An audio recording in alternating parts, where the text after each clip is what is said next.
민수기에 나오는 제사장의 기도 제목을 한번 생각해 보겠습니다. 여기는 이렇게 말합니다. 여호와께서 내게 복을 주시며 너를 지키시기를 원하노라. 제사장 보고 그렇게 축복해라라고 말해주고 있습니다. 또 여호와께서 그의 얼굴을 내게 비치사 은혜 베풀기를 원하노라라는 그러한 기도를 해라라는 것입니다. 또 여호와는 그 얼굴을 내게로 향하여 드사 평강 주시기를 원하노라. 하나님께서 우리에게 복을 주시고 또 그 복을 지켜주시고 또 은혜 베풀어 주시고 또 이 평강 주시기를 하나님께서 원하기를 위해서 기도해라라는 것입니다. 하나님께서는 자신이 원하는 것은 하늘과 땅과 바다 깊은 어느 곳에든지 다 행해 줄 수 있는 분이십니다. 그러면 왜 우리에게 복이 임하지 않고 왜 우리에게 평강과 은혜가 임하지 않는 걸까요? 그건 하나님께서 우리에게 얼굴을 돌리시기 때문에 그러는 거예요. 복을 주려면 그 사람을 향해서 얼굴을 보면서 기쁨이 나와야 됩니다. 우리가 누구한테 가서 부탁을 할 때 그 사람의 얼굴빛을 봅니다. 얼굴빛이 어둡거나 그가 나를 정면으로 쳐다보고 있지 않으면 아이고 내가 원하는 것을 얻을 수 없구나. 저 사람이 나를 기뻐하지 않는구나. 우리가 금방 알아차리고 이제 거절을 당했기 때문에 더 이상 이야기해도 의미가 없는 것입니다. 우리가 왜 어렵습니까? 하나님께서 우리에게 그것을 건져줄 그러한 생각이 없으시기 때문에 그러는 거예요. 하나님께서 우리에게 복 주기를 원해야 되는 거예요. 우리가 원한다고 하나님께서 우리에게 주시는 게 아니에요. 하나님은 우리의 종이 아니에요. 하나님은 말 그대로 우리를 이렇게 우리의 명령에 따라서 뭐든지 움직이는 그러한 로봇이 아니라는 거예요. 우리의 생각과 전혀 상관없이 하나님께서 원하시면 복을 주시는 것이고 하나님께서 원하시지 않으면 복을 주시지 않는 분이에요. 그래서 우리는 하나님 앞에 복을 받지 못하면 우리는 부끄러워할 줄 알아야 돼요. 내가 복이 없어서가 아니라 내가 잘 못 살아서가 아니라 하나님이 나에게 복 주는 것을 원하시지 않는구나. 하나님은 나에게 얼굴을 돌리셨구나. 하나님이 나에게 대해서 기쁘게 여기지 않고 하나님께서 진노하셨구나. 우리가 이것을 알아야 됩니다. 하나님은 참 좋으신 분입니다. 우리가 하나님에게 뭔가 잘못한 것만 하지 않으면 하나님은 오늘 제사장의 기도에 나온 것처럼 우리에게 복 주시기를 원하시는 분이시고 지키기를 원하시는 분이시고 우리에게 얼굴을 들어서 우리하고 대화하고 우리에게 평강 주시고 은혜 베풀어 주시기를 원하시는 분이에요. 우리는 그렇게 좋은 분을 하나님으로 모시고 우리는 그의 백성, 그의 자녀가 됐다라는 겁니다. 근데 우리가 형통하지 못하고 우리가 은혜 받지 못한다는 것은 우리 자신을 돌아볼 수밖에 없는 거예요. 오늘 본문에 다윗이 참으로 선한 일을 계획했습니다. 그동안에 이 블레셋에게 이렇게 빼앗겨서 기럇 예아림에 70년 동안이나 이렇게 그냥 어느 한 가정에 이미 묻혀 있는 하나님의 법궤를 예루살렘으로 다윗 성으로 옮기는 계획을 가졌습니다. 그곳에서 하나님의 이 성소를 다시 회복하고 하나님께 제사 드리고 정말 하나님을 더 이렇게 잘 섬기려고 했습니다. 얼마나 좋은 생각입니까? 그러나 하나님께서는 이 계획에 하나님께서는 진노하셨어요. 그래서 이 법궤를 옮기는 과정에서 소가 이렇게 띄었을 때 법궤가 이렇게 흔들리니까 그것을 웃사라는 사람이 이렇게 손으로 붙잡았다가 하나님께서 웃사를 죽이셨습니다. 역대상에서는 그 사건을 여호와께서 웃사를 찢으셨다. 아주 진노하셔서 찢어버린 거예요. 그러니까 다윗이 너무 두려워해가지고 옮기는 것을 포기하고 이 오베데돔의 집에, 가드 사람 오베데돔의 집에다가 이 2개 하고 이제 그런 것을 이제 중단시켜 버립니다. 왜 그랬습니까? 그것은 하나님의 법궤는 레위 사람이 어깨에다가 메고 와야 되는 거예요. 그게 하나님께서 그렇게 명하셨고 우리가 그렇게 수고하면서 어깨에 매 가지고 오게 하셨는데 그냥 자기들 마음대로 수레에다가 이렇게 모셔오면 편하기도 하고 그게 또 뭔가 더 이렇게 이 웅대하고 좀 이렇게 하나님의 그러한 영광에 더 어울릴 것 같다 해서 좋은 수레에 법궤를 이렇게 올려가지고 그걸로 옮기려고 했는데 그러다가 이 흔들렸을 때 하나님의 법궤를 이렇게 만진 겁니다. 하나님의 법궤는 만지는 게 아니에요. 하나님의 진노가 나타나서 사람이 죽고 그 선한 일을 중단할 수밖에 없었던 것입니다. 우리는 하나님으로부터 우리도 복받기를 원하지만 하나님의 뜻대로 우리가 살지 못하면 우리는 하나님으로부터 복은커녕 우리가 원치 아니하고 또 하나님도 우리에게 절대로 이렇게 어려움과 고통을 주는 것은 하나님의 뜻이 아닙니다. 하나님의 본심이 아니에요. 그렇지만 그렇게 하지 않으면 사람이 계속해서 하나님을 이렇게 거스리고 하나님의 분노를 일으킴으로 말미암아 장래가 좋지 않으니까 앞으로의 미래를 위해서 하나님께서는 우리에게 징계도 하시고 재앙을 내려주시는 거예요.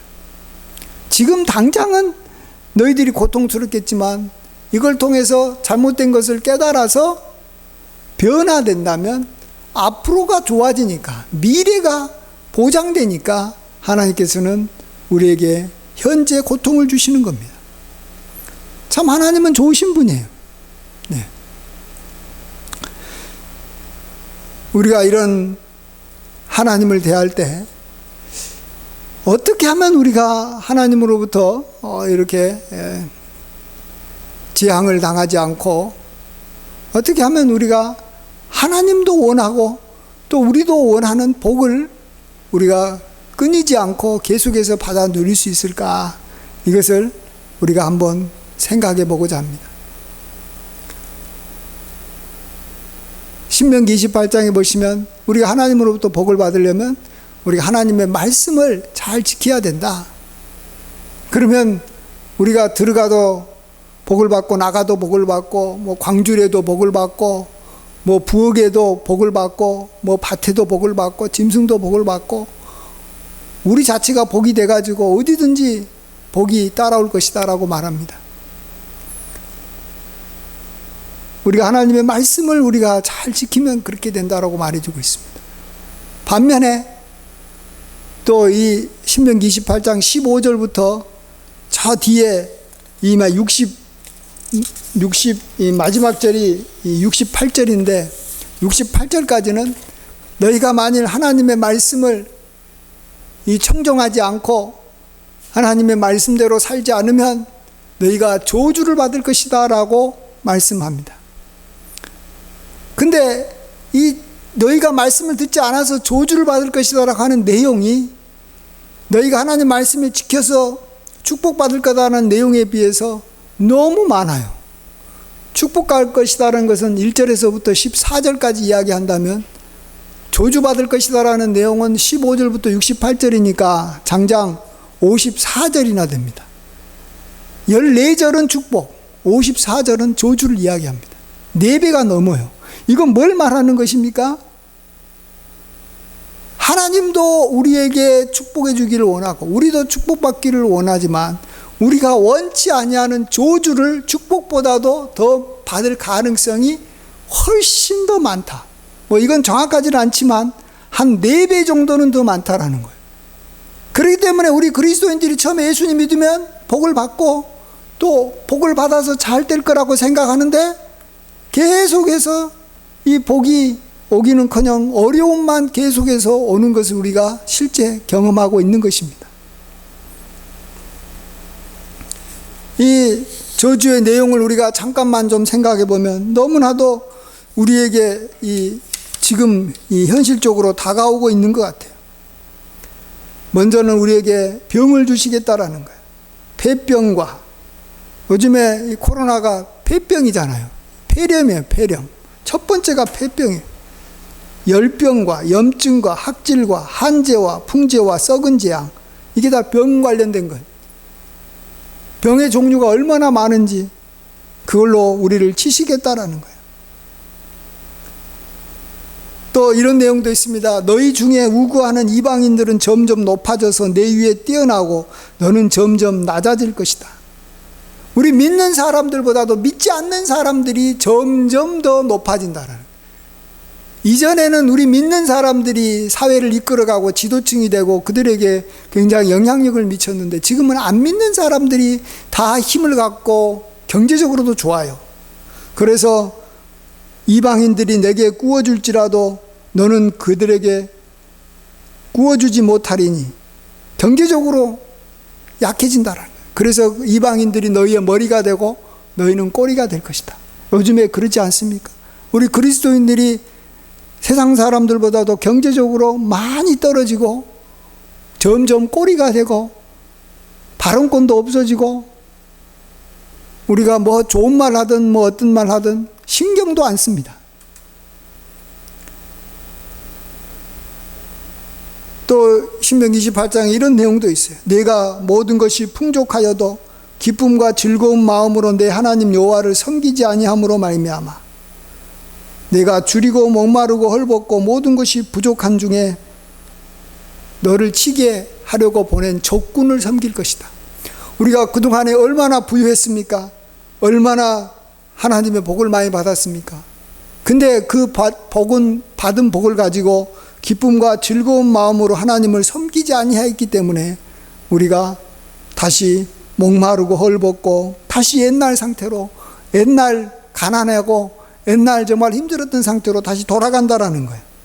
나아가서 우리의 적군이 우리를 이렇게 쳤을 때 우리가 그들에게 이렇게 멸망당할 것이다. 결국은 전쟁에서 져서 다 망할 것이다라는 것입니다. 우리가 이런 것이 우리의 지금 현실입니다. 지금도 이제 우리가 그런 것들을 하나하나 우리의 삶 속에서 우리가 경험해 가고 있는 거예요. 자, 이럴 때 어떻게 해야 되는 것이냐. 하나님께서 우리에게 오늘 다윗을 통해서 우리에게 그러한 길을 말해주고 있습니다. 우리가 먼저 오늘 본문 여기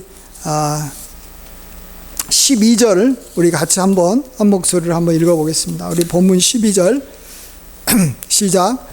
어떤 사람이 다윗 왕에게 아뢰어 이르되 여호와께서 하나님의 궤로 말미암아 오베데돔의 집과 그의 모든 소유에 복을 주셨다 한지라. 다윗이 가서 하나님의 궤를 기쁨으로 메고 오베데돔의 집에서 다윗성으로 올라갈세. 이때 정말로 다윗도 얼마나 이렇게 참 위축되고 실망했겠습니까?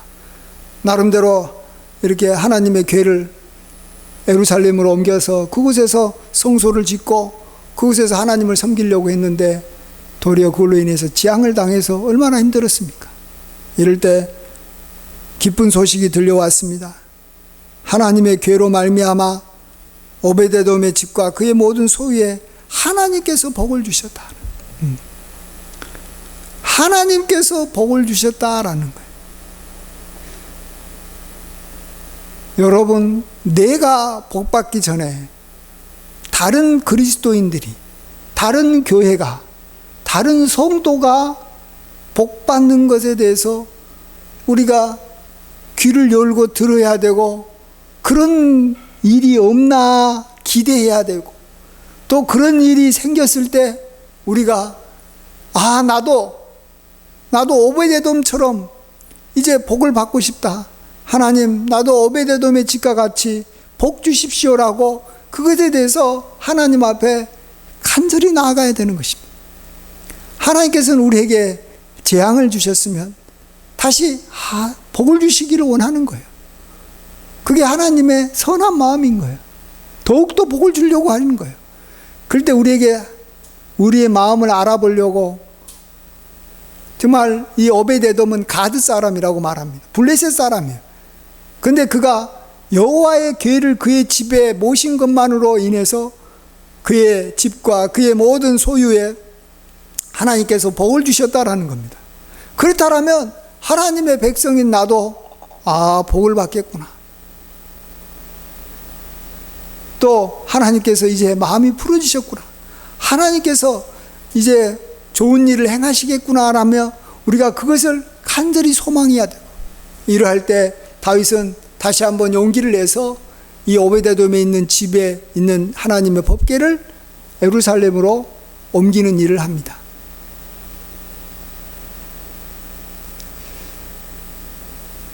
우리가 이때 하나님의 법궤로 말미암아 복을 받았다라는 것을 우리가 다시 한번 생각해 보았으면 좋겠습니다. 오베데돔이 선한 일을 해서 복 받는 게 아니에요. 오베데돔이 뭔가 제사를 잘 드린 것도 아니에요.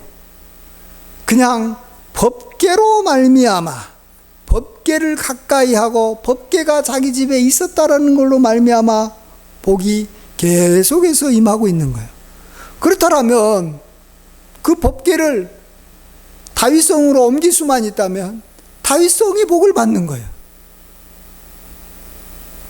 다윗성이 복 받는다는 말은 뭡니까? 다윗도 복 받고 온 이스라엘도 함께 복 받을 수 있는 거예요. 다윗성은 온 이스라엘의 이 수도, 도성이기 때문에 복 받는 거예요. 우리가 우리의 힘과 노력으로 우리가 복 받으려고 해서는 안 됩니다. 여기에서 우리가 크게 잘못될 수 있어요. 물론 우리가 선한 일을 하고 예배 잘 드리고 기도 많이 하고 우리 어떤 행위로 인해서 하나님을 기쁘시게 해서 하나님으로부터 복을 받을 수 있습니다.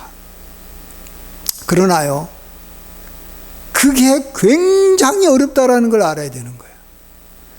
하나님께서 기뻐하시는 그러한 선한 일을 행하기가 굉장히 어렵다라는 거예요. 내가 봤을 때는 선한 일이고 내가 봤을 때는 그게 옳다고 생각하지만 그게 쉽지 않아요. 보세요. 다윗이 법궤를, 정말 이 이방인 땅에 있는 법궤를 예루살렘으로 옮기는 거, 그곳에서 성소를 짓고 하나님께 제사 드리는 거 얼마나 좋은 일이에요. 그러나 그런 과정 하나하나에 한치의 실수나 잘못이 있으면 하나님의 진노가 임하는 거예요. 하나님의 말씀대로 우리가 사는 것보다 하나님의 말씀을 어길 수가 훨씬 더 많다라는 거예요. 한 번이라도 어기게 되면 하나님의 진노가 나타나는 거예요.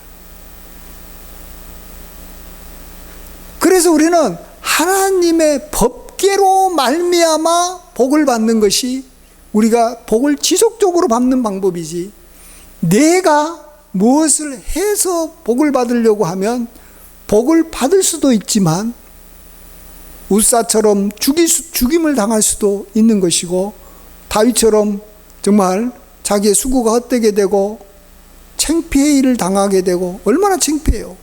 군사 이렇게 3만 명이나 모아가지고 대대적인 일을 하는데 하나님이 그것을 싫어한다라고 공개적으로 드러냈으니 왕의 권위가 땅에 떨어지고 자기도 부끄럽고, 이런 처참한 일이 벌어지는 거예요. 하나님의 법궤가 우리 가정에 또 우리 교회에 나아가서 우리 마음에 이렇게 있는 것으로 우리가 복을 받는다, 이런 생각을 우리가 해야 됩니다. 하나님의 법궤가 뭘 상징합니까?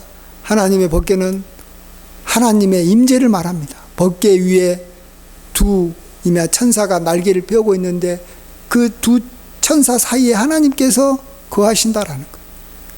그래서 법궤는 시은 자, 은혜를 베푸는 보좌, 하나님께서 그곳에 보좌 삼고 있다.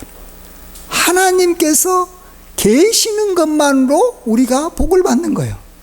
하나님을 영접하고 하나님을 즐거워하고 하나님을 기뻐하는 것으로 복을 받는 거예요. 사람들에게, 예수님에게 내가 무엇을 하여야 하나님의 일을 하리까라고 물어볼 때 예수님은 하나님이 보내신 자를 믿는 것이 하나님의 일이라고 말했어요. 하나님을 정말로 기쁘시게 하는 게 뭐라고요? 하나님을 믿는 거예요. 믿음이 없이는 하나님을 기쁘시게 하는 게 아니에요. 그래서 우리가 먼저 믿음으로 말미암아 하나님을 즐거워하고 하나님을 기뻐하고 하나님과 함께 하는 것을 소망함으로써 그 자체로 말미암아 복을 받는 거예요. 법궤로 말미암아 복을 받는다. 그 다음에 이 법궤는 또 하나 더 의미가 있다면, 법궤는 말 그대로 거기에 모세의 십계명이 이렇게 새겨진 돌판이 그곳에 있는 것이, 그래서 법궤라 그러는 거예요. 법, 하나님의 법이 있다라는 거예요. 우리가 하나님의 말씀을 즐거워하면 우리가 복을 받는 거예요. 우리가 잘 아는 시편 1편에 복 있는 사람은 여호와 율법을 즐거워하여 그 율법을 주야로 묵상하는 자로다. 저는 시냇가에 심은 나무가 씨를 쫓아 과실을 맺으며 그 잎사귀가 마르지 아니함 같으니 그가 하는 모든 일이 다 형통하리로다. 아까는 하나님을 즐거워하면 우리가 복을 받는다 그랬다. 이제는 하나님의 말씀을 즐거워하면 복을 받는 거예요.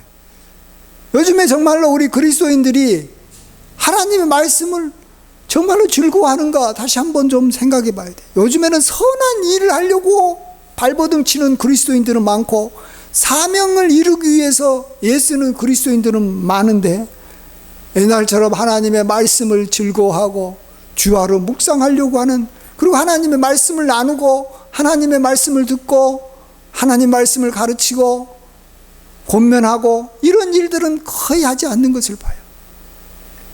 근데 누가 복 받는다고요? 하나님의 말씀을 듣고 하나님의 말씀을 이렇게 전하고 가르치는 자는 복이 있다라고 요한계시록에도 분명히 이야기합니다. 우리가 정말 하나님의 말씀을 즐거워하면 우리가 복을 받는 것이에요. 하나님의 그걸 기뻐하는 거예요. 왜 그럴까요? 우리가 하나님의 말씀을 즐거워하다 보면 하나님의 뜻을 알고 하나님께서 뭘 좋아하고 뭘 싫어하는 줄 알아서 우리도 모르게 자연스럽게 하나님을 기쁘시게 하는 그러한 삶을 살게 돼 있는 거예요. 아까도 하나님께서 웃사를 왜 죽였습니까? 분명히 하나님의 말씀에 어깨에 메고 와라 그랬는데 그것을 그동안에 성경을 안 읽으니까 다 잊어버리는 거예요. 그래서 이 시대의 흐름에 따라서 뭔가 귀중한 물건을 옮길 때는 그래 수레에다가 옮기더라, 그래 그렇게 하자, 나름대로는 합리적이고 좋은 방법을 택했지만 그들이 하나님의 율법을 즐거워하지 않았기 때문에 모르는 거예요. 우리가 결국은 끝까지 하나님의 말씀을 계속해서 알고 공부하고 알아가면 그 자체를 하나님께서 즐거워하고 또 그것 때문에 하나님이 기뻐하는 대로 살기 때문에 또 복을 받는 거예요.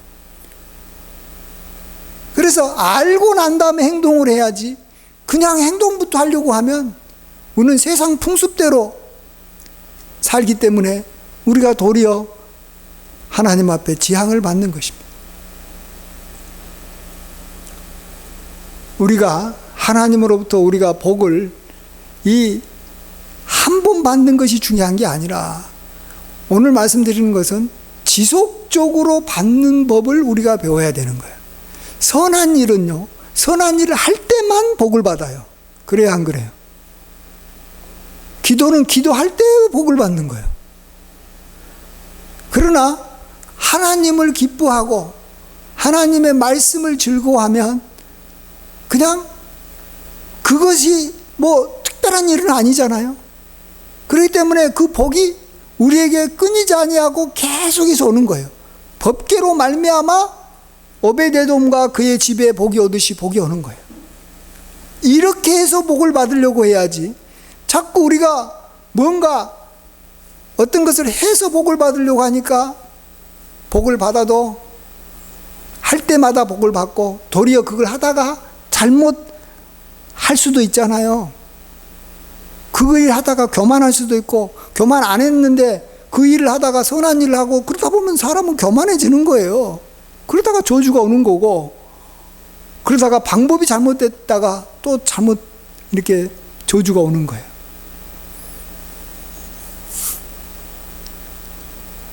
예수님께서는 우리가 지속적으로 복받는 삶을 택해라는 걸 알려주는 좋은 비유가 마태복음 13장에 보면 밭에 감추인 보화 비유입니다.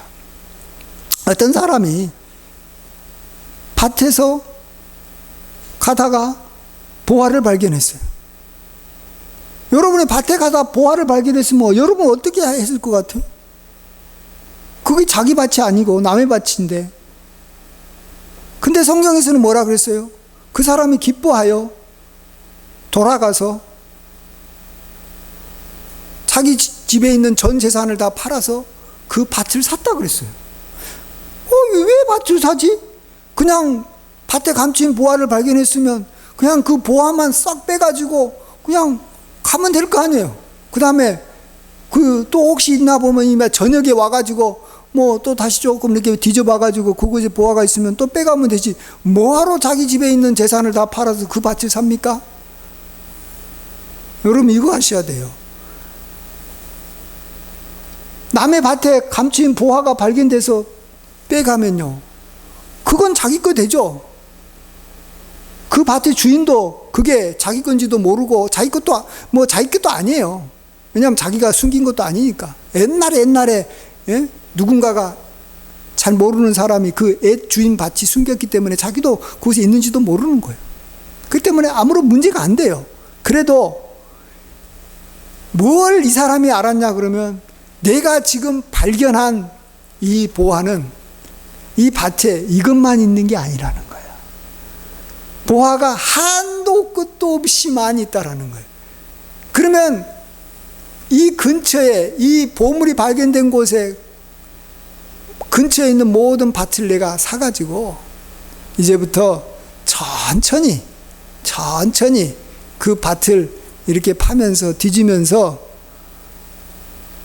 하나하나 그 밭에 있는 보화를 건져내야 되겠다. 여러분 이거 아셔야 됩니다. 세상의 복은 말 그대로 보화처럼 파면 한계가 있습니다. 그러나 하나님의 복은 끝이 없다라는 거예요. 그래서 우리가 찬양할 때 한량 없는 은혜 그래요. 한량이라는 건 뭐예요? 한계가 없다라는 것이에요. 무한하다라는 거예요. 그래서 무한한 은혜를 계속해서 받는 법을 우리가 알아야 되는 것이지, 자꾸 세상에서 가르치는 대로 이렇게 하면 복을 받고 저렇게 하면 복을 안 받는다라고 하는 자꾸 그거에서 그 어떤 행동을 자꾸 하려고 그러다가 우리가 복을 받지도 못하고 받아도 그냥 끝나는 거예요. 여러분 이것은 이 금을 캐는 사람하고 똑같은 거예요. 어떤 사람이 처음에 이 금을 찾는 사람은 이미 금맥을 찾습니다. 근데 대부분 그냥 아무 산이나 가가지고 금맥을 찾아요. 왜냐하면 그 산에 금이 있는지 없는지 모르니까. 괜히 그 산 샀다가 뭐 금 없으면 자기가 손해보니까 그냥 이 아무산에 가가지고, 나무산에 가가지고라도 가서 열심히 파보는 거예요. 근데 금맥이 발견됐다. 그러면, 아, 좋다 하면서 그냥 금맥만, 이제 이 남의 산에 있는 금맥만 그냥 이렇게 빼가지고 이렇게 이 금으로 만들어서 이렇게 그걸 씁니까? 이렇게 했다가는 오래 갈 수가 없는 거예요. 또 그 산 주인이, 예? 그 산에 금이 있다라는 걸 알면은 자기가 그걸 팔려고 하니까. 그러니까 금맥이 발견되면 그 금맥이 발견된 산 전체를 사는 거예요. 그래서 이제 이 금맥을 따라서 계속해서 자기 산이니까 다른 사람 못 들어오게 하고 그 산을 계속해서 이렇게 동굴을 파면서 계속해서 금을 얻는 거예요. 그래야지만이 부자가 되는 것이고, 그게 바로 금을 찾는 사람들의 그런 것이지. 그렇지 않고 그냥 금맥 발견됐으니까 내 금맥 발견했다 소문 다 내가지고 그럼 어떻게 하겠다라는 거예요. 그것만 자기 것이 되지 나머지 것은 끝나는 거예요. 여러분이 하나님으로부터 지속적으로 복받는 비결을, 자기만 알고 있는 비결을 갖고 있어야 되는 거예요. 그리고 이것에 대해서는 절대로 빼앗기지 말고 자기의 모든 재산을 팔아서 그것에 집중해야 되는 거예요.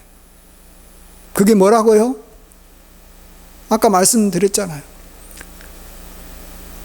하나님을 기뻐하는 것, 하나님을 믿는 것, 여기에 집중하는 거예요. 모든 거 다 팔아서. 하나님의 말씀을 즐거워하는 것, 하나님의 말씀을 배우는 것, 하나님의 말씀을 듣는 것, 여기에 모든 걸 다 쓰는 거예요. 그러면 하나님의 복이 계속해서 임하는 거예요. 계속해서.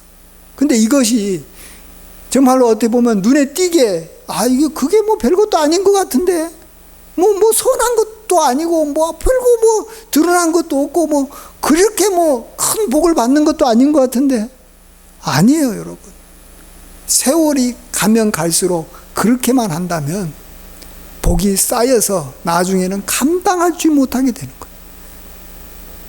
다윗이 법궤를 다윗성으로 옮기게 되면서, 옮겼다고 해가지고 무슨 특별한 일이 있었겠어요, 처음에? 그러나 옮겨서 그곳에서 하나님이 함께 하시는 것을 알고 하나님을 경외하면서 그곳에 제사하고 그곳에서 하나님의 말씀을 서로 이렇게 가르치고 말씀을 즐거워한다면 그냥 어떻게 됐습니까? 그 뒤로 세월이 가면 갈수록 다윗이 다윗성에서 33년을 다스렸는데 33년을 다스린 동안에 해마다 재앙이 오지 않고 복이 쌓여가니까 그 나라가 강대해져 가지고, 지난주도 말씀드렸지만 그 나라에 금이 얼마나 많았는지, 다윗이 하나님의 성전에 나중에 건축을 하는데 들였던 것만 해도 어떤 성경에서는 여기 3,000달란트라고 그러고 어떤 성경에서는 30,000달란트라고 그러는데, 이게 얼마나 많은 거냐 그러면 그 다음에 왕이, 그 뒤에 왕 중에 여기만 히스기야인데, 히스기야 때 아수르가 와가지고 이렇게 공격하려고 그러니까 아수르가 공격 못하게 그들이 요구하는 30달란트를 이렇게 국고에서 찾으려고 했는데, 히스기야 왕 때는 다 빼앗겨가지고 30달란트가 없어가지고, 다윗이 그때 이 성전에 이렇게 바쳤던 금이 성소의 이 벽에 있고 문에 있으니까 그것을 뜯어가지고 30달란트를 만들어가지고 아수르 왕을 물러나게 한 거예요. 30달란트가 없는 그러한 상황이 같은 그 이스라엘 나라에 이루어지는 거예요. 하나님 앞에 복을 못 받으면 그렇게 되는 거예요. 여러분, 왜 우리가 자꾸 이 복이 나아가지 않냐 그러면 복을 받으려다가 중간에 재앙이 오니까 그래요. 솔로몬도 복 받았다가 나중에 재앙을 받아가지고 이집트 왕 이 시삭이 와서 금방패 다 가져가고 금은보화 다 가져가는 거예요. 하나님께서 진노하셔갖고 그 나라에 기근이 임하면 다 없어지는 거예요. 여러분, 복을 계속해서 받는 것이 중요한 거예요. 그리고 재앙을 받지 않는 게 중요한 거예요. 재앙을 받지 않으려면 복을 계속해서 받아야 되는 거예요. 우리가 지금 왜 힘들어지냐? 복 받았다가 재앙 당했다가 복 받았다가 재앙 당했다는데, 복은 한 번 받았다가 재앙을 2번 당했다가 복은 한 번 받았다가 재앙 3번 당했다. 오르다 보면 점점 망하는 거예요. 이럴 때 우리가 진짜 복에 대해서 간절히 사모하고 하나님께서 원하시고 하나님께서 기뻐하시면 이 일이 가능한다. 그래서 지속적으로 복 받는 길, 정말 우리가 그 길로 나아가야 됩니다. 예. 우리가 잘 아는 예화가 있잖아요. 그 황금알을 낳는 거위 보고, 거위가 황금알을 낳으니까 하루에 하나씩만 낳으니까 너무 답답해가지고, 누군가가 그 황금알을 낳는 거위 뱃속에도 그 황금알이 있을 것이다. 그렇죠, 있죠. 그래서 그냥 급하게 배를 쫙 잘라가지고 그 안에 있는 황금알을 다 얻다 보니까 그 다음부터는 황금알이 없는 거예요. 지속적으로 이 거위를 키우고 이렇게 하는 거예요. 하루에 하나밖에 되지 않아도 그걸 하는 거예요. 우리가 지속적으로 법궤를 우리가 모시고 있어야 되는 거예요. 법궤를 모시고 하나님을 즐거워하고 하나님의 말씀을 즐거워하고 기뻐하는 거예요. 그러면은 재앙이 오지를 않는 거예요. 일단은 재앙이 안 오는 거예요.